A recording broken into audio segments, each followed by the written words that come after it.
দুইটা সময় তওবা করে লাভ নাই। একটা হচ্ছে মৌতের যন্ত্রণা শুরু হয়ে গেলে, মৃত্যুর যন্ত্রণা শুরু হয়ে গেলে আগে পা থেকে শুরু হয়ে আস্তে আস্তে গলার দিকে আসে।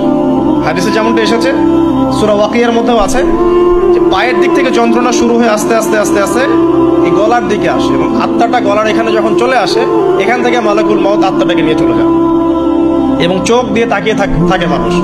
রূহটা চলে গেলে মানুষ চোখ দিয়ে তাকিয়ে থাকে, দেখবেন এই কারণে মৃত ব্যক্তি তাকিয়ে থাকে, চোখ খোলা থাকে। এবং তখন আসমান থেকে সিঁড়ি নামিয়ে দেওয়া হয়, ওই সিঁড়িতে করে আত্মা চলে যাচ্ছে, ও তাকিয়ে দেখে যে আত্মা চলে যাচ্ছে।